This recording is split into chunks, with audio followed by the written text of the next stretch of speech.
ಬಂಧುಗಳೇ ನಮಸ್ಕಾರ. ಈಗ ನೀವು ಇದಕ್ಕಿಂತ ಮುಂಚೆ ಒಂದು ಲೈವ್ ನೋಡಿರ್ಬೋದು. ನಾವು ರಾಗಿಗುಡ್ಡ EWS ಕ್ವಾರ್ಟರ್ಸ್ ಅಲ್ಲಿ ಅಲ್ಲಿನ ಕಾಮಗಾರಿ KRS ಪಕ್ಷದ ಹೋರಾಟದಿಂದ ಮಾಡಿರುವಂತಹ ಕಾಮಗಾರಿ ಉದ್ಘಾಟನೆ ಮಾಡಿಕೊಂಡು ಈಗ ಎಲ್ಚಿನಹಳ್ಳಿಗೆ ಬಂದಿದ್ದೀವಿ. ಇಲ್ಲಿ ಒಂದು ರಸ್ತೆ ಕಾಮಗಾರಿ ಮತ್ತೆ ಒಳಚರಂಡಿ ಕಾಮಗಾರಿ KRS ಪಕ್ಷದ ಹೋರಾಟದಿಂದ ನಾವು ಮಾಡಿರುವಂತದ್ದು. ಈಗ ಅದರ ಉದ್ಘಾಟನೆಗೆ ನಮ್ಮ ರಾಜ್ಯ ಗೌರವಾಧ್ಯಕ್ಷರಂತ ರವಿಕೃಷ್ಣ ರೆಡ್ಡಿ ಅವರು ಬಂದಿದ್ದಾರೆ. ಅವ್ರಿಗೆ ನಾನು ಸ್ವಾಗತ ಕೋರೋದಕ್ಕೆ ಇಷ್ಟಪಡ್ತೀನಿ. ಜೊತೆಗೆ ನಮ್ಮ ರಾಜ್ಯಾಧ್ಯಕ್ಷರಾಗಿರುವಂತಹ ದೀಪಕ್ CN ಅವರು ಬಂದು ಆಗಮಿಸಿದ್ದಾರೆ. ಅವ್ರಿಗೂ ನಾನು ಸ್ವಾಗತ ಕೋರ್ತೀನಿ. ರಾಜ್ಯ ಕಾರ್ಯಾಧ್ಯಕ್ಷರಾಗಿರುವಂತಹ ರಘು ಜಾಣಗೆರೆ ಅವರು ಬಂದಿದ್ದಾರೆ, ಆಗಮಿಸಿದ್ದಾರೆ. ಅವ್ರಿಗೂ ನಾನು ಸ್ವಾಗತ ಕೊಡ್ತೀನಿ. ಜೊತೆಗೆ ನಮ್ಮ ರಾಜ್ಯ ಖಜಾಂಚಿ VR ಮರಾಠೆ ಅವರು, ಅವರ ಹೋರಾಟದಿಂದನೇ ಇಲ್ಲಿ ಇವತ್ತು ಕಾಮಗಾರಿ ಪೂರ್ಣಗೊಂಡಿರುವಂತದ್ದು. ಇಲ್ಲಿ ನಮಗೆ ಇಲ್ಲಿನ ಸ್ಥಳೀಯ ಜನ ನಮಗೆ ಕಂಪ್ಲೇಂಟ್ ಕೊಟ್ಟಾಗ ಆ ಕಂಪ್ಲೇಂಟ್ ನ ತಗೊಂಡು ನಾವು ಅದ್ರ ಒಳ ಹೊಕ್ಕು ನೋಡಿದಾಗ ತುಂಬಾ ಒಂದು ಜಟಿಲವಾದ ಸ್ಥಿತಿ ನಮಗೆ ಕಂಡು ಬಂತು. ಯಾಕಂದ್ರೆ ಇಲ್ಲಿ ಸಮಸ್ಯೆ ಇದ್ದಿದ್ದು ಕೇವಲ ಒಳಚರಂಡಿ ಸರಿ ಇಲ್ಲ ಅಥವಾ ರೋಡ್ ಸರಿ ಇಲ್ಲ ಅನ್ನೋದಲ್ಲ. ಇಲ್ಲಿನ ರಾಜಕಾರಣಿಗಳು ಇದರಲ್ಲಿ ಇನ್ವಾಲ್ವ್ ಆಗಿ ಇಲ್ಲಿ ಏನು ಹಿಂದ್ಗಡೆ ನಿಮಗೆ ಕಾಣಿಸ್ತಾ ಇದೆ ಈ ಫ್ಯಾಕ್ಟರಿಯಿಂದಾಗಿ ಇಲ್ಲಿ ಸಮಸ್ಯೆ ನಡೀತಾ ಇದೆ. ಸಮಸ್ಯೆ ಇತ್ತಲ್ವಾ? ಬನ್ನಿ ನೀವೆಲ್ಲ ಬನ್ನಿ, ಅದಕ್ಕೆ ನೀವು ಬನ್ನಿ, ಕೆಳಗೆ ಬನ್ನಿ. ಸಮಸ್ಯೆ ನೀವು ನೋಡ್ಕೊಂಡಿದ್ರೆ ಬನ್ನಿ, ಪರವಾಗಿಲ್ಲ. ಹೀರೋ ಇದ್ದಂಗಿದ್ದೀರಾ, ಬನ್ನಿ ಹೀರೋ ಇದ್ದಂಗಿದ್ದೀರಾ. ಈ ಫ್ಯಾಕ್ಟರಿ ಕಾರಣಕ್ಕೆ ಇಲ್ಲಿ ಸಮಸ್ಯೆ ಆಗ್ತಾ ಇದ್ದಿದ್ದು, ಅದನ್ನ ನಾವು ಮೀರಿ ಅದನ್ನ ಒಂದು ಹೋರಾಟದ ರೂಪದಲ್ಲಿ ತಗೊಂಡು ನಾವು ಅದನ್ನ ಒಂದು ಹಂತಕ್ಕೆ ತಗೊಂಡ್ಬಂದಿದ್ದೀವಿ. ಅದ್ರ ಹೆಚ್ಚಿನ ವಿಚಾರವಾಗಿ VR ಮರಾಠೆ ಅವರು ನಿಮ್ಗೆ ಅದನ್ನ ತಿಳಿಸ್ಬೇಕು ಅಂತ ನಾನು ಅವರಲ್ಲಿ ಕೇಳ್ಕೊತೀನಿ. ಎಲ್ರಿಗೂ ನಮಸ್ಕಾರ. ಇಲ್ಲಿ ನಿಮ್ಗೆ ಹಿಂದೆ ಕಾಣುವಂತ ಫ್ಯಾಕ್ಟರಿ ಒಳಗಡೆ ಒಂದು ಉದ್ದಿನ ಹಿಟ್ಟು ಮಾಡುವಂತ ಫ್ಯಾಕ್ಟರಿ ನಡೀತಾ ಇದೆ. ಅದರ ಕನೆಕ್ಷನ್ ಯಾವುದು ಸ್ಯಾನಿಟರಿ ಅಂದ್ರೆ ವೇಸ್ಟೇಜ್ ಏನ್ ಬರುತ್ತೆ, ಸಿಕ್ಕಾಪಟ್ಟೆ ವಾಸನೆ ಇರುವಂತಹ ಉದ್ದಿನ ಹಿಟ್ಟು, ಅದರ ವಾಸನೆದು ಈ ನೀರು ಇಲ್ಲಿಗೆ ಬಂದ್ಬಿಟ್ಟು ಇಲ್ಲೊಂದು ನಿಮ್ಗೆ ನಮ್ಮ ಹಿಂದ್ಗಡೆ ಇಲ್ಲೊಂದು ನಿಮ್ಗೆ ಡ್ರೈನೇಜ್ ಮ್ಯಾನುವಲ್ ಕಾಣಿಸ್ತಾ ಇದೆ. ಅಲ್ಲಿ ಆಕ್ಚುಲಿ ಓವರ್ಫ್ಲೋ ಆಗ್ಬಿಟ್ಟು ಅಂದ್ರೆ ಆ ಉದ್ದಿನ ಹಿಟ್ಟು ಸಮೇತ ಬಂದ್ಬಿಟ್ಟು ಫುಲ್ ಬ್ಲಾಕ್ ಆಗ್ಬಿಟ್ಟು ಸ್ಯಾನಿಟರಿ ಲೈನ್ ಬ್ಲಾಕ್ ಆಗಿ ಇಲ್ಲಿ ಓವರ್ಫ್ಲೋ ಆಗ್ಬಿಟ್ಟು ಅಕ್ಕಪಕ್ಕ ಎಲ್ಲಾ ಮನೆಗಳಿಗೆ ನೀರು ಹೋಗ್ತಾ ಇತ್ತು. ಯಾವುದು ಆ ಕೊಳಚೆ ನೀರು, ಕೊಳಚೆ ಅಂದ್ರೆ ವಾಸನೆ ಅಂದ್ರೆ ಇದು ಮಾಡಕ ಇವರು ತಿಂಗಳಿಗೆ 1-2 ಸಾರಿ ಆ ಟ್ಯಾಂಕ್ ಗಳನ್ನ ತೋರಿಸ್ತಾ ಇದ್ರು. ಇದನ್ನ ನೋಡ್ಬಿಟ್ಟು ಅಧಿಕಾರಿಗಳ ಹತ್ರ ಮಾತಾಡಿ ಇಲ್ಲಿ ಯಾವ್ದು ಉದ್ದಿನ ಹಿಟ್ಟು ಫ್ಯಾಕ್ಟರಿ ಇತ್ತು ಅದು ಆಕ್ಚುಲಿ ಅಕ್ರಮವಾಗಿ ನಡೀತಾ ಇತ್ತು.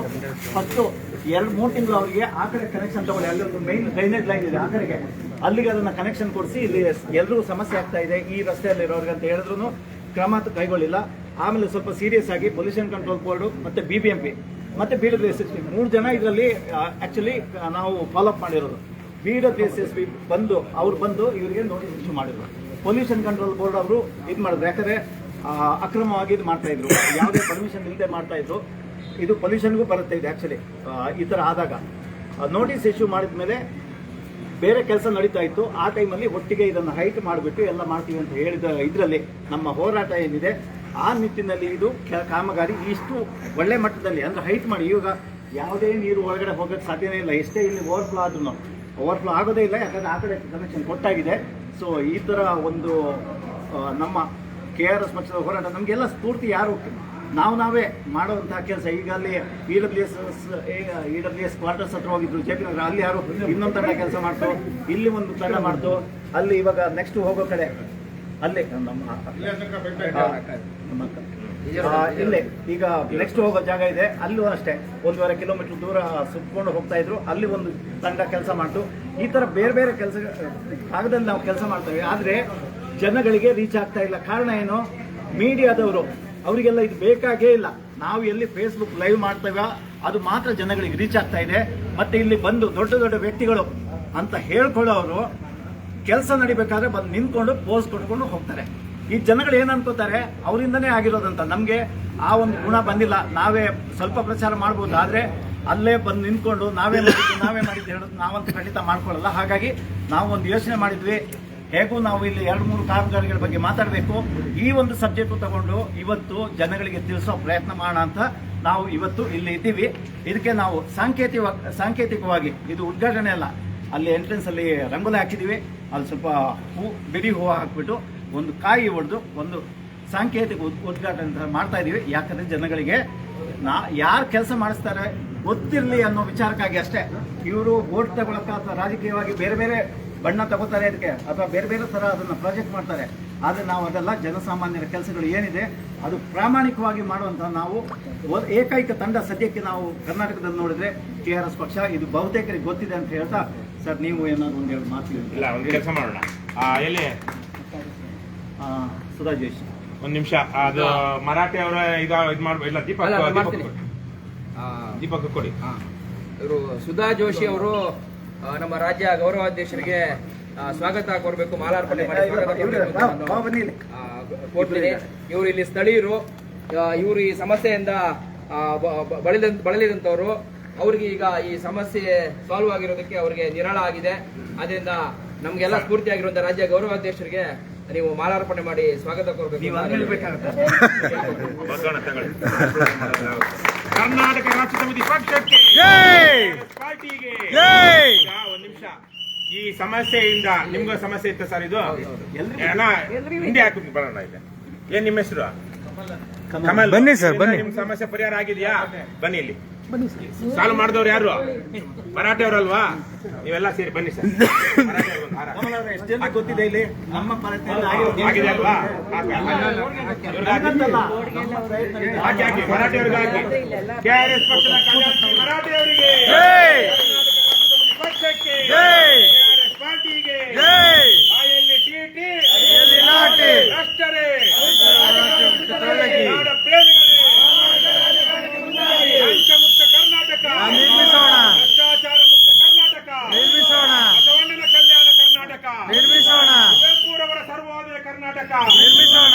ಕರ್ನಾಟಕ ರಾಷ್ಟ್ರ ಸಮಿತಿ ಪಕ್ಷಕ್ಕೆ, ಪಾರ್ಟಿಗೆ. ಮರಾಠಿ ಅವರು ಹಿಂದೆ ಬೆಂಗಳೂರು ದಕ್ಷಿಣಕ್ಕೆ MLA ಎಲೆಕ್ಷನ್ ನಿಂತಿದ್ರು. ಬಿಟ್ರು, ಅವರಂತೂ ಕೆಲಸ ನಿಲ್ಲಿಸಿಲ್ಲ.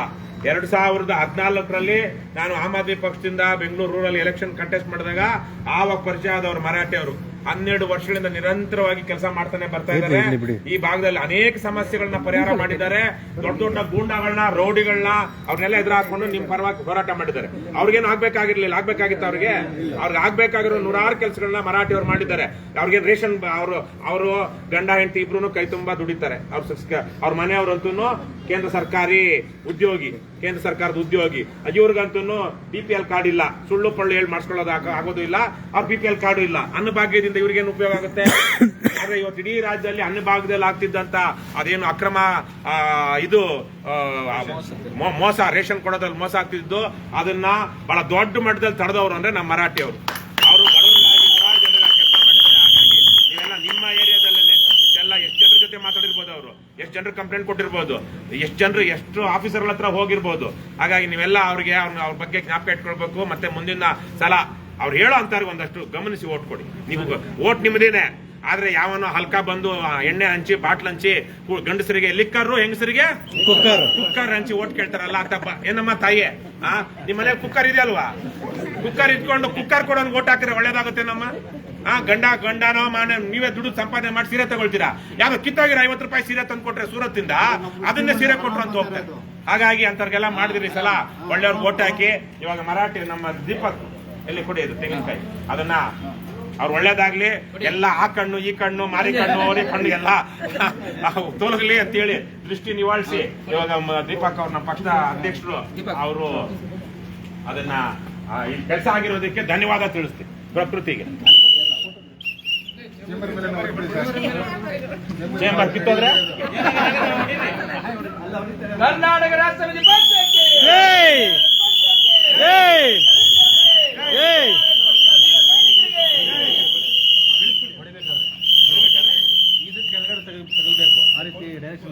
ಜೋರಾಗಿ ಹೊಡೆದ್ರೆ ಎಲ್ಲ ಜೋರಾಗಿ ಎತ್ತು ಹೊಡೀರಿ, ಶಕ್ತಿ ಪ್ರದರ್ಶನ ಅದ್ರ ಮೇಲೆ ಹೊಡೆದು ಬಿಡಿ. ಸುಮ್ಮನೆ ರಣ ಏನಂದ್ರೆ ಅದು ಆಗ್ಲಿ ಅಂತ ಕಾಯ್ತಾ ಇದ್ದೀನಿ.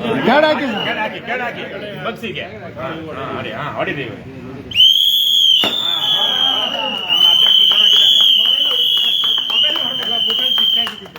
ಬಂಧುಗಳೇ, ಈಗ ನೀವು ನೋಡಿದ್ರಿ ಯಾವ ರೀತಿ KRS ಪಕ್ಷ ಸ್ಥಳೀಯವಾಗಿ ನಿರಂತರವಾಗಿ ಜನಪರ ಕೆಲಸಗಳನ್ನ ಮಾಡ್ಕೊಂಡು ಬರ್ತಾ ಇದೆ ಅಂತ.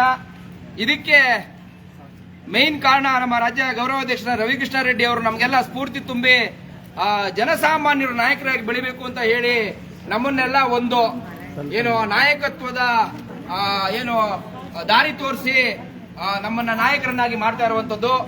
ಅದೇ ಒಂದು ಅದರ ಫಲಪ್ರದವಾಗಿ ಜನರಿಗೆ, ಸಾರ್ವಜನಿಕರಿಗೆ ಆ ನಾಯಕತ್ವದಿಂದ ಸಹಾಯ ಆಗ್ತಾ ಇದೆ. ಇಲ್ಲಿ ಕೆಲಸ ಮಾಡಬೇಕಾಗಿರುವಂತವರು ಕಾರ್ಪೊರೇಟರ್ಗಳು, ಇದನ್ನೆಲ್ಲ ಮಾಡಿ ಜನರಿಗೆ ಸಹಾಯ ಮಾಡಬೇಕಾಗಿರೋದು ಕಾರ್ಪೊರೇಟರ್ಗಳು. ಆದ್ರೆ ಕಾರ್ಪೊರೇಟರ್ಗಳು ಇವಾಗ ಇಲ್ಲ ಬೆಂಗಳೂರಲ್ಲಿ. ಅವರು 5 ವರ್ಷದಿಂದ 6 ವರ್ಷದಿಂದ ಚುನಾವಣೆ ನಡೆದಿಲ್ಲ ಬೆಂಗಳೂರಲ್ಲಿ. ಆದ್ರೆ KRS ಪಕ್ಷದ ಕಾರ್ಪೊರೇಟರ್ಗಳು ಮಾತ್ರ ನಿಮ್ ಜೊತೆ ಇರ್ತಾರೆ. ಮರಾಠೆಯವರು ಇಲ್ಲಿನ ಕಾರ್ಪೊರೇಟರ್, ನಮ್ಮ ಧನಂಜಯ ಅವರು ಇಲ್ಲಿನ ಕಾರ್ಪೊರೇಟರ್, ಮಂಜುನಾಥ್ ಅವರು ಇಲ್ಲಿನ ಮಹಾ ಕಾರ್ಪೊರೇಟರ್. ಸೊ KRS ಪಕ್ಷದ ಕಾರ್ಪೊರೇಟರ್ಗಳು ಪೌರಾಯುಕ್ತರ KRS ಪಕ್ಷದ ಕಾರ್ಪೊರೇಟರ್ಗಳು ಮಾತ್ರ ನಿಮ್ಮ ಸಹಾಯಕ್ಕೆ, ನಿಮ್ಮ ಕೆಲಸಗಳಿಗೆ ಎನಿ ಟೈಮ್ ಅವೈಲೇಬಲ್ ಇರ್ತಾರೆ. ಅವ್ರನ್ನ ಸಂಪರ್ಕಿಸಬಹುದು. ನೀವು ಕಾರ್ಪೊರೇಟರ್ ಇಲ್ಲ ಅಂತ ಕೊರಗಬೇಡಿ. ನೀವು ಯಾವುದೇ ಸಮಸ್ಯೆನ ಏನ್ ಹೇಳ್ತಾರೆ ಸಮಸ್ಯೆಯಲ್ಲಿ ಅದೇ ಸಮಸ್ಯೆಯಲ್ಲಿ ನರಳಾಡಬೇಡಿ. ನಮ್ಮ ಗಮನಕ್ಕೆ ತನ್ನಿ, ನಮ್ಮ KRS ಕಾರ್ಪೊರೇಟರ್ಗಳ ಗಮನಕ್ಕೆ ತನ್ನಿ ಆ ಸಮಸ್ಯೆನ. ಎಂತ ಜಟಿಲ ಸಮಸ್ಯೆ ಆದ್ರೂ ಕೂಡ ಒಂದೇ ದಿನದಲ್ಲಿ ಆಗಿಲ್ಲ ಅಂದ್ರೆ 1 ವರ್ಷದಲ್ಲಿ ಆ ಜಟಿಲ ಸಮಸ್ಯೆನ ಸಾಲ್ವ್ ಮಾಡ್ತಾರೆ. ಸುಲಭವಾಗಿ ಸಾಲ್ವ್ ಆಗುವಂತ ಹಲವಾರು ಸಮಸ್ಯೆಗಳಿದಾವೆ. ನೀವು ನಮ್ಗೆ ಹೇಳ್ಬಿಟ್ರೆ ನಮ್ಮ ಫೋನ್ ಕಾಲ್ ಪ್ರಾಬ್ಲಮ್ಗಳು ಸಾಲ್ವ್ ಆಗ್ತವೆ. ದಯವಿಟ್ಟು ಈ ಅವಕಾಶನ ಬಳಸ್ಕೊಳ್ಳಿ. ಈಗ ಇದು ಇಡೀ ಬೆಂಗಳೂರಲ್ಲಿ ನಾವು KRS ಕಾರ್ಪೊರೇಟರ್ ಅಂತ ಒಂದು ಕಾನ್ಸೆಪ್ಟ್ ನಾವು ಲಾಂಚ್ ಮಾಡ್ತಾ ಇದೀವಿ ಇವತ್ತಿನಿಂದ. ಯಾರ್ಯಾರು KRS ಪಕ್ಷದ ಕಾರ್ಯಕರ್ತರು ಕೆಲಸ ಮಾಡ್ತಾರೋ ಅವರೇ ಕಾರ್ಪೊರೇಟರ್ ಇನ್ಮೇಲೆ. ಕಾರ್ಪೊರೇಟರ್ ಇಲ್ಲ ಅಂದ್ರೆ ನಾವು ಬೇಜಾರು ಮಾಡ್ಕೊಳ್ಳೋ ಅಗತ್ಯನೂ ಇಲ್ಲ, ಏನೂ ಇಲ್ಲ. ನಿಮ್ಮ ಕೆಲಸ ಮಾಡಿಸ್ಕೊಳ್ಳೋಕೆ ನಾವಿದೀವಿ. KRS ಪಕ್ಷದ ಒಂದು ಫೋನ್ ಹೋದ್ರೆ ಇವತ್ತು ಕಾರ್ಪೊರೇಟ್ ಹೇಳಿದ್ರೆ ಮಾಡ್ತಾರೋ ಇಲ್ವೋ ಅಧಿಕಾರಿಗಳು, KRS ಪಕ್ಷದ ಸದಸ್ಯ ಅಂತ ಹೇಳಿ ಫೋನ್ ಮಾಡಿದ್ರೆ ಅಧಿಕಾರಿಗಳು ಕೆಲಸ ಮಾಡ್ಕೊಡ್ತಾರೆ. ಒಳ್ಳೆ ಅಧಿಕಾರಿಗಳು ಬದಲಾಗಿದ್ದಾರೆ. ಇವರು ಕಮಿಷನ್ ಕೇಳೋದಿಲ್ಲ, ಇವರು ನಮಗೆ ಬೇರೆ ರೀತಿ ದುರುಪಯೋಗ ಪಡಿಸ್ಕೊಳ್ಳೋದಿಲ್ಲ, ಆಮೇಲೆ ಅವ್ರು ಬಿಡೋದಿಲ್ಲ, ಇವರು ಪಟ್ಟು ಹಿಡಿದು ಮಾಡೇ ಮಾಡಿಸ್ತಾರೆ ಅಂತ ಹೇಳಿ. ಯಾಕಂದ್ರೆ ಎಷ್ಟು ವರ್ಷಗಳಿಂದ ಇತ್ತೋ ಇದು. ಆದ್ರೆ ನಾವು KRS ಪಕ್ಷದವರು ಅಂತ ಹೇಳಿದ ಕಾರಣಕ್ಕಾಗಿ, ಯಾಕಂದ್ರೆ ಸರ್ಕಾರದ ಯೋಜನೆಗಳು ತಕ್ಷಣಕ್ಕೆ ಆಗೋದಿಲ್ಲ, ಅದಕ್ಕೊಂದು ಪ್ರೊಸೀಜರ್ ಇರುತ್ತೆ. ಆ ಪ್ರೊಸೀಜರ್ನೆಲ್ಲ ಮುಗಿಸಿ ಇಷ್ಟು ಮಾಡಿದ್ದಾರೆ ಅನ್ನುವಂತಹದಕ್ಕೆ ಮುಖ್ಯ ಕಾರಣ ಕರ್ನಾಟಕ ರಾಷ್ಟ್ರ ಸಮಿತಿ ಪಕ್ಷದವರು ಅಂತ ಹೇಳಿದ ಕಾರಣಕ್ಕೆ ಇವತ್ತು ಅನೇಕ ಜನ KRS ಪಕ್ಷದವ್ರು ನಾವು ಅಂತ ಹೇಳಿದ ತಕ್ಷಣಕ್ಕೆ ಅಧಿಕಾರಿಗಳು ಮಾಡ್ಕೊಡ್ತಾ ಇದ್ದಾರೆ. ದಯವಿಟ್ಟು ಜನ ಇದನ್ನ ಅರ್ಥ ಮಾಡ್ಕೊಳ್ಬೇಕು. ಮುಂದಿನ ದಿನಗಳಲ್ಲಿ ಹಣ ಹಂಚಿ ಎಂಡ ಕುಡಿಸಿ ಎಲೆಕ್ಷನ್ ಅಲ್ಲಿ ಗೆಲ್ತೀನಿ ಅಂತ ಭ್ರಮೆಯಲ್ಲಿರುವಂತಹ JCB ಪಾರ್ಟಿಗಳ 2ನೇ ಹಂತದ 3ನೇ ಹಂತದ ಮುಖಂಡರುಗಳು ಅಂದ್ಕೊಂಡಿರೋರು ಜೀತದಾಳುಗಳ ತರ ಯೋಚನೆ ಮಾಡ್ತಿರುವಂತವ್ರು ಜನ ಅದನ್ನ ಗಮನಿಸಿಕೊಂಡು KRS ಪಕ್ಷಕ್ಕೆ ಬರಬೇಕು. ಈಗ ನಮ್ಮ ಧನಂಜಯ ಅವರು ನಮ್ಮ ಅಧ್ಯಕ್ಷರಿಗೆ, ಮರಾಠಿ ಅವರು ನಮ್ಮ ಕಾರ್ಯಾಧ್ಯಕ್ಷರಿಗೆ ಹಾರ ಹಾಕಿ ಧನ್ಯವಾದಗಳನ್ನ ತಿಳಿಸ್ಲಿ ಅಂತ ನಾನು ಕೇಳ್ಕೊಳ್ತೀನಿ. ಒಂದೆರಡು ವಿಚಾರ ಇನ್ನೂ ಹೇಳ್ಬಿಡ್ಲ, ಈಗ ಅದೇ ಕೊಡಮ್ಮ. ಈಗ ಈ ವಾರ್ಡಲ್ಲೇ ನಾನು ಇರೋದ್ರಿಂದ, ಧನಂಜಯ ಆಗ್ಲಿ ಮಂಜುನಾಥ್ ಆಗ್ಲಿ, ನಾನು ಇದೇ ವಾರ್ಡಲ್ಲಿ ಇರೋದ್ರಿಂದ ಇನ್ನೂ 3 ಕೆಲಸಗಳು, 2 ಸ್ವಲ್ಪ ಸಣ್ಣದು, ಯಾರು ಮಾಡಿಸಬಹುದಿತ್ತು, ಆದ್ರೆ ಅದನ್ನು ಮಾಡಿಸೋ ಯೋಗ್ಯತೆ ಇಲ್ಲದಂತ ನಮ್ಮ ಜನಪ್ರತಿನಿಧಿಗಳು ಇದ್ದಾರೆ. ಅದು 2 ಹೇಳ್ತೀನಿ. ಪ್ಲಸ್ ಒಂದು ಸ್ವಲ್ಪ ದೊಡ್ಡ ಮಟ್ಟದಲ್ಲಿ. ಫಸ್ಟ್ ಏನಂದ್ರೆ, ಇಲ್ಲಿ ಮೈನ್ ರೋಡಲ್ಲಿ ಒಂದು ಕುಸ್ತಿತ್ತು, ನಿಮ್ಮ ನೋಡಿದ್ರೆ ನಾನು ಪ್ರತಿಯೊಂದು ಲೈವ್ ಹಾಕಿರ್ತೀನಿ. ಸ್ಲ್ಯಾಬ್ ಕುಸಿದು ಆಲ್ಮೋಸ್ಟ್ 2 ತಿಂಗಳು ಯಾರು ಅಟೆಂಡ್ ಮಾಡಿಲ್ಲ. ನಾನು ಇವರು BBMP ಅವ್ರಿಗೂ ನೋಡಿದೆ ಏನಾದ್ರು ಅಂದ್ರೆ, ಈಗ GBA ಮಾಡ್ತಾರಂತ ಮಾಡಿಲ್ಲ. ಕೊನೆಗೆ ಪ್ಲೆಜರ್ ಹಾಕಿದ್ಮೇಲೆ 10-15 ದಿವಸದಲ್ಲಿ ಮಾಡಿದ್ದಾರೆ. ಅಲ್ಲಿ ಪೆಟ್ರೋಲ್ ಬಂಕ್ ಪಕ್ಕದಲ್ಲಿ ನೀವು ನೋಡಿದಿರ. ಈಗ ಟರ್ನ್ ಹಾಕ್ವಿ, ನೀವು ಆಶ್ರಮ ರೋಡಿಗೆ ಟರ್ನ್ ಹಾಕ್ತೀರಾ, ಒಂದು ಚಪ್ಪಲಿ ಕಲ್ಲು ಇಟ್ಟಿದ್ರು, ಅದು ಯಾವುದಕ್ಕೂ ಉಪಯೋಗ ಇಲ್ಲ. ಹಾಗಾಗಿ ಏನಾಗ್ತಾ ಇತ್ತು, ರೋಡ್ ಅಗಲ ಇದ್ದಿದ್ದನ್ನ ಆಲ್ಮೋಸ್ಟ್ ಒಂದು 5 ಅಡಿಯಷ್ಟು ಚಿಕ್ಕದಾಗೋಯ್ತು. ಆ ಕಲ್ಲು ತೆಗೆಸೋ ಯೋಗ್ಯತೆ ಒಬ್ರಿಗೂ ಇರಲಿಲ್ಲ. ಅದನ್ನ ತೆಗೆಸಿದ್ವಿ. ಅದು ನಾನು ಮತ್ತೆ ಇದ್ದಾಗ ಹಾಕಿದ್ದೀನಿ ಫೋಟೋ, ಇಲ್ಲದೆ ಮತ್ತೆ ತೆಗೆಸಿದ ಮೇಲೂ ಹಾಕಿದ್ದೀನಿ. 3ನೇದು ಸ್ವಲ್ಪ ದೊಡ್ಡ ಮಟ್ಟದ್ದು, ಇಲ್ಲಿ ಕೆಳಗಡೆ ಓಂ ಶಕ್ತಿ ದೇವಸ್ಥಾನ ಅಂತ ಇದೆ, ಅಲ್ಲಿ ಸ್ಟ್ರೀಟ್ ಲೈಟ್ಗಳು ಇರಲಿಲ್ಲ. 6 ಕಂಬಗಳು, ಒಂದು ಬಿತ್ತೋಗಿತ್ತು, ಮತ್ತೆ 5 ಕಂಬಗಳು ಇತ್ತು, ಮತ್ತೆ ಕನೆಕ್ಷನ್ ಇರಲಿಲ್ಲ. ಆದರೆ ಇನಿಷಿಯೇಷನ್ ಶುರು ಮಾಡಿದ್ದು ನಾನು ಆ್ಯಕ್ಚುಲಿ. ಆದರೆ ಒಂದು ಹಂತ ಆದಮೇಲೆ ಇಲ್ಲಿ ಲೋಕಲ್ ಒಬ್ರು ಲೀಡರು, ಹೆಸರು ಹೇಳೋದು ಬೇಡ, ಅವರು ಸ್ವಲ್ಪ ಅದನ್ನು ಕೈಗೆತ್ಕೊಂಡ್ರು. ಯಾಕಂದ್ರೆ ಅವರಿಗೆ ಹೆಸರು ಹೋಗುತ್ತೆ ಅಂತ ಮೋಸ್ಟ್ಲಿ ಅಂದ್ಕೊಂಡಿರ್ಬೇಕು. ಅವರು ಕಾರ್ಡಿನೇಟ್ ಮಾಡೋಕ್ಕೆ ಶುರು ಮಾಡಿದ್ರು. ನಾನು ಇವರಿಗೆ ಅಧಿಕಾರಿಗಳಿಗೆ ಹೇಳಿದೆ, ಇಬ್ಬಿಬ್ರು ನಿಮ್ಮ ಜೊತೆ ನಾನು ಕಾರ್ಡಿನೇಟ್ ಮಾಡಲ್ಲ, ಅವ್ರ ಕೈಯಲ್ಲಿ ಆಗಿಲ್ಲ ಅಂದರೆ ನಾನು ಖಂಡಿತ ನಿಮ್ಮ ಜೊತೆ ಮತ್ತೆ ಇದು ಸಂಪರ್ಕ ಮಾಡಿ. ಬಟ್ ಇದು 50% ನಾನು ಶುರು ಮಾಡಿದೆ, 50% ಅವ್ರು ಮಾಡಿದ್ದಾರೆ. ಆ ಕೆಲಸನೂ ಇವಾಗ ಪೂರ್ತಿಯಾಗಿದೆ. ನಿಮ್ಗೆ ಅಲ್ಲಿ ಹೋಗುವಾಗ ಕಾಣಿಸುತ್ತೆ 5 ಸ್ಟ್ರೀಟ್ ಲೈಟ್ಗಳು. ಅಂದರೆ ಕತ್ಲೆ ಅಂದರೆ ಕತ್ಲು. ಚೈನ್ ಸ್ನ್ಯಾಚಿಂಗು ನಿಮ್ಗೆ ಗೊತ್ತಿರಬೇಕು, 3-4 ವರ್ಷ ಹಿಂದೆ ಒಂದು ಚೈನ್ ಸ್ನ್ಯಾಚಿಂಗ್ ದೊಡ್ಡ issues Kumaraswamy layout police station ನೋಡಿದ್ದೀರಾ, ಅದು ಅದೇ ಜಾಗದಲ್ಲಿ ಆಗಿರೋದು. ಬಿಕಾಸ್ ಆಫ್ ಪೂವರ್ ಲೈಟಿಂಗ್ ಅಲ್ಲಿ ಏನೂ ಇದಿರಲಿಲ್ಲ. ಸೊ ಈ ಥರ ಬೇಕಾದಷ್ಟು ಕೆಲಸಗಳು ನಡೀತಾ ಇದ್ದೇವೆ, ನಾವು ಮಾಡ್ತಾ ಇದ್ದೀವಿ. ನಮಗೆ ಬೇರೆ ಬೇರೆ ತಂಡಗಳು ಬೇರೆ ಬೇರೆ ಕಡೆ ಕೆಲಸ ಮಾಡ್ತಾ ಇದ್ದಾರೆ. ಅದು ಜನಗಳಿಗೆ ರೀಚ್ ಆಗೋದು ಸ್ವಲ್ಪ ಕಮ್ಮಿ ಆಗ್ತಾ ಇದೆ. ಹಾಗಾಗಿ ನಾವು ಇದನ್ನು ಇವತ್ತು ಲೈವ್ ಮಾಡಿ ಜನಗಳಿಗೆ ತಿಳಿಸೋಂಥ 10 ಜನ ನೋಡಲಿ 20 ಜನ ನೋಡಲಿ ಅದು ಇಂಪಾರ್ಟೆಂಟ್ ಅಲ್ಲ. ಅಟ್ಲೀಸ್ಟ್ ನಾವು ಏನು ಮಾಡ್ತಾ ಇದ್ದೀವಿ, ನಮ್ಮ ಯೋಗ್ಯತೆ ಏನು, ಕೆಲಸ ಮಾಡುವಂಥ ಶಕ್ತಿ ಮತ್ತು ಯೋಗ್ಯತೆ ಏನಿದೆ ನಾವು ತೋರಿಸ್ಕೊಳ್ಳೋದು ಮಾಡ್ತಾ ಇದ್ದೀವಿ. ARS ಪಕ್ಷದ ರಾಜ್ಯ ಖಜಾಂಚಿ ಮರಾಠಿ ಅವರಿಗೆ ಜಯವಾಗಲಿ. ಹಾಕಿ ಯಾರು ಅವ್ರು ಹಾಕಿ. ARS ಪಕ್ಷದ ಕಾರ್ಯಾಧ್ಯಕ್ಷರಾಗಿದ್ದ ರಘು ಜಾಣಗೆರೆ ಅವರಿಗೆ ಜೈ ARS ಪಕ್ಷದ ರಾಜ್ಯಾಧ್ಯಕ್ಷರಾಗಿರುವ ದೀಪಕ್ ಸಿಎನ್ ಅವರಿಗೆ ಜೈ. ಎಲ್ಲದಕ್ಕೂ ಮುಖ್ಯ ಕಾರಣ ಈ ಭಾಗದಲ್ಲಿ ಇಂಥ ಕಾರ್ಯಕ್ರಮ ಮಾಡಿಸ್ಬೇಕು ಅಂತ ಹೇಳಿ ರಘುಪತಿ ಭಟ್ರು ಅವ್ರನ್ನ ಯಾರು ಮರಿಬೇಡ್ರಣ. ನಮ್ಮ ಅಧ್ಯಕ್ಷ ಕೈಲಾರ್ದೊಂದು ಹಾರ ಹಾಕ್ಸ್ರಪ್ಪ. ಚೆನ್ನಾಗಿ ಕೆಲಸ ಮಾಡ್ತಾ ಇದಾರೆ. ಸ್ವಲ್ಪ ಶಾಂತವಾಗಿರೋದಕ್ಕೆ ಅವ್ರಿಗೆ ಸಹಾಯ ಮಾಡ್ಬೇಕಾಗ್ತದೆ. ಸ್ವಲ್ಪ ಹಿಂದೆ ಬನ್ನಿ, ಕವರ್ ಆಗ್ಬೇಕು. ARS ಪಕ್ಷದ ವೀರ ಸೈನಿಕ ಪ್ರಧಾನ ಕಾರ್ಯದರ್ಶಿ ರಘುಪತಿ ಭಟ್ಟರಿಗೆ ನಡೀರಿ, ಹಾಗೇನೆ ನೋಡ್ಕೊಂಡು ಬನ್ನಿ. ಆಮೇಲೆ ಇಲ್ಲೊಂದು ವಿಚಾರ ಬಹಳ ಮುಖ್ಯವಾಗಿ ನನಗೆ ಹೊಟ್ಟೆ ಉರಿಯುವಂತ ವಿಚಾರ. ಈ ಮನೆ ಓನರ್ ಯಾರು ಸರ್? ಇಲ್ಲ ಅನ್ಸುತ್ತೆ. ಮನೆ ಓನರ್ ಯಾರು ಗೊತ್ತಿಲ್ಲ. ಕೆಂಗೇರಿಯಲ್ಲಿ ಇದ್ದಾರಂತೆ ಸರ್. ಕೆಂಗೇರಿಯಲ್ಲಿ ಇದ್ದಾರಂತೆ. ಪಾಪ ಇದೆಲ್ಲ ಆದ್ಮೇಲೆ ಅವ್ರು ಪೇಂಟ್ ಹೊಡ್ಸಿರ್ಬೇಕು, ಇಲ್ಲ ಆಮೇಲೆ ಬರ್ತಾರೆ ಅಂತ. ನೋಡಿ ಬಂಧುಗಳೇ, ರಸ್ತೆಗಿಂತ ಕೆಳಗಡೆಗಿದೆ.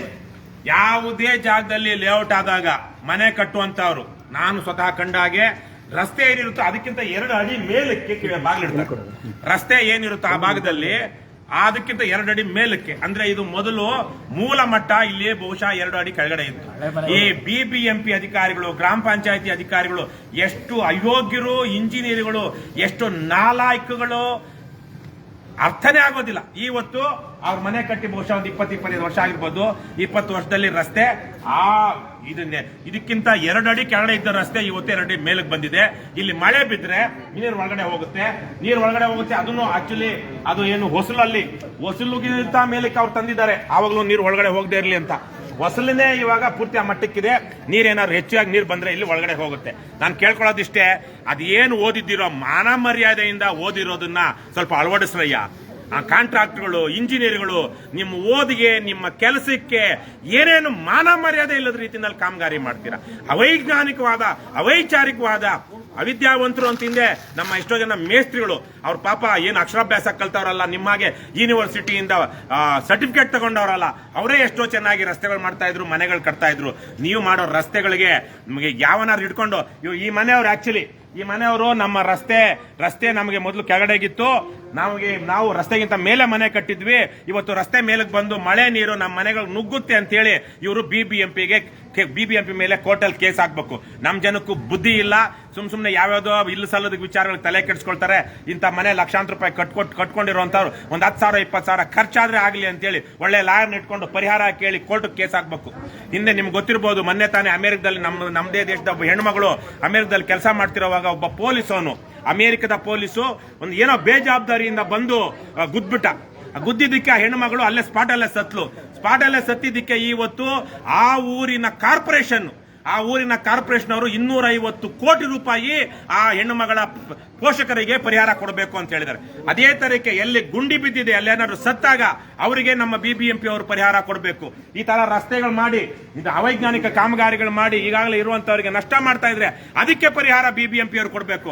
ನಮ್ಮ ನ್ಯಾಯಾಂಗ ವ್ಯವಸ್ಥೆನೂ ಸರಿ ಇಲ್ಲ, ಜನಕ್ಕೂ ಯಾವ್ದನ್ನ ಕೇಳಬೇಕು ಅಂತ ಗೊತ್ತಿಲ್ಲ. ಲಾ ಓದಿರೋರಿಗೆ ಲಾ ಆಫ್ ಟಾರ್ಟ್ಸ್ ಅಂತಿದೆ. ಇಂಥ ಒಂದು ಸಣ್ಣ ಪುಟ್ಟ ಏನೋ ಅವ್ರು ಗೊತ್ತಿಲ್ದನೋ ಮಾಡಿ ಇನ್ನು ಅಧಿಕಾರ ದುರುಪಯೋಗ ಮಾಡಿಸ್ಕೊಂಡಿರೋದು ಅಥವಾ ಅನೈತಿಕವಾಗಿ ನಡ್ಕೊಂಡಿರೋದಕ್ಕೆ ಲಾ ಆಫ್ ಟಾರ್ಟ್ಸ್ ಅಲ್ಲಿ ಅನೇಕ ಉದಾಹರಣೆಗಳು ಬೇರೆ ದೇಶದಲ್ಲಿದೆ. ನಮ್ಮ ದೇಶದ ವಕೀಲರು ದಯವಿಟ್ಟು ಇದನ್ನ ಗಮನಿಸಿ, ಈ ತರ ಅಯೋಗ್ಯ ಕಾಮಗಾರಿ ಮಾಡಿ ಲಕ್ಷಾಂತರ ರೂಪಾಯಿ ಕೋಟ್ಯಾಂತರ ರೂಪಾಯಿ ಖರ್ಚು ಮಾಡಿ ಮನೆ ಕಟ್ಕೊಂಡಿರುವಂತವ್ರಿಗೆ ಇವತ್ತದು ಉಪಯೋಗ ಬರದೇ ರೀತಿ ಮಾಡಿರುವಂತ ಎಲ್ಲ ಆ BBMP ಅವರಿಗೆ ಪರಿಹಾರ ಕೊಡೋದಿಕ್ಕೆ ಅವ್ರನ್ನ ದಿವಾಳಿ ಎಬ್ಸುವಂತ ಕೆಲಸ ಮಾಡಬೇಕು ಅಯೋಗ್ಯರು. ನಾನು ಬೇಕು ಅಂತ ಹೇಳ್ತಾ ಇದ್ದೀನಿ. ನಿಮ್ಮ ಅದೇನೋ ನೀವು ಓದಿದ್ರೆ, ಮಾನ ಮರ್ಯಾದೆಯಿಂದ ಓದಿದ್ರೆ ಸರಿಯಾಗಿ ಒಳ್ಳೆ ಕೆಲಸ ಮಾಡ್ರಯ್ಯ ಇಂಜಿನಿಯರ್ಗಳು. ಈ ತರದಕ್ಕೆಲ್ಲ ಮಾಡಿ ಉಗಿಸ್ಕೋಬೇಡಿ ಜನರ ಕೈಯಲ್ಲಿ. ಪಾಪ ಇದು ನಿಮ್ಗೆ ಪಾಪ ಅಂಟುತ್ತೆ ಈ ತರದೆಲ್ಲ ಮಾಡಿದ್ರೆ. ಹೊಟ್ಟೆ ಉರಿಯುತ್ತೆ. ನೋಡಿ, ಈ ಮನೆನೂ ಕೆಳಗಡೆ ಇದೆಯಲ್ವಾ, ಇವೆಲ್ಲ ನಿಮ್ದೆಲ್ಲ 2 ಅಡಿ ಮೇಲೆ ಇದ್ದಿತ್ತು ತಾನೆ ರಸ್ತೆಯಿಂದ? ಅಲ್ಲೆಲ್ಲಮ್ಮ 2 ಅಡಿ ಮೇಲೆ ಇದ್ದಿದ್ದು. ಇವತ್ತು ಯಾಕೆ ಅಷ್ಟು ಕೆಳಗಡೆ ಹೋಗ್ಬಿಡ್ತದ್ದು? ರಸ್ತೆ ಇದಕ್ಕಿದ್ದಂಗೆ ಯಾಕೆ ಮೇಲಕ್ಕಾಯ್ತು? ನೀವು ಕೇಳಬೇಕು. ಯಾವುದೇ ಕಾರಣಕ್ಕೂ ನಾವು ಮೊದಲು ಕಟ್ಟಿರೋದು ಇಲ್ಲಿ ರಸ್ತೆ ನಮ್ ಇದಕ್ಕಿಂತ ಕೆಳಗಡೆ ಇರಬೇಕು ಅಂತ ಮೇಲೆ ಬರಬಾರ್ದು ಅಂತ. ನೀವೆಲ್ಲ ಲಕ್ಷಾಂತರ ರೂಪಾಯಿ ಖರ್ಚು ಮಾಡಿ ಒಂದು ಸೇಟ್ ಎಲ್ಲ ತಗೊಂಡಿರ್ತೀರಾ, ಕಟ್ಟಿರ್ತೀರಾ, ಕೋರ್ಟ್ ಕೇಸ್ ಹಾಕ್ಬೇಕು. ಈ ಕಾಮಗಾರಿ ಅವ್ರು ಮಾಡ್ಬೇಕು ನೀವು ಪೂರ್ತಿ ಕೆಳಗಡೆಗೆ. ಊರೆಲ್ಲ ರಸ್ತೆಗಳೆಲ್ಲ ಮೇಲೆ ಕಾಬಿಡುತ್ತೆ. ಹಾ ಅಷ್ಟಕ್ಕೆ ಅಲ್ಲೇ ಆಗಿದೆ. ಅದನ್ನೇ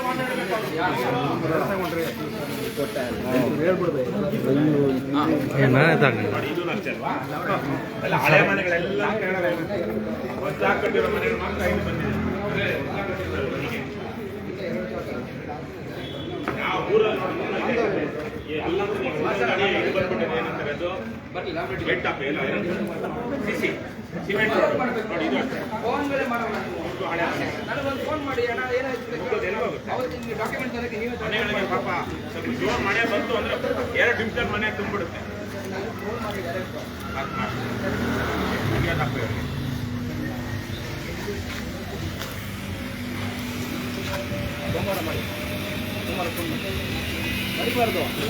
ಮರಾಠಿ ಅವರೇ, ಸ್ವಲ್ಪ ನೀವು ಸುತ್ತಮುತ್ತ ಜನರ ಜೊತೆ ಸ್ವಲ್ಪ ಜಾಸ್ತಿ ಮಾತಾಡ್ಬೇಕು. ಇನ್ಮೇಲೆ ಕೆಲಸ ಮಾಡ್ತೀವಿ ನಾವು.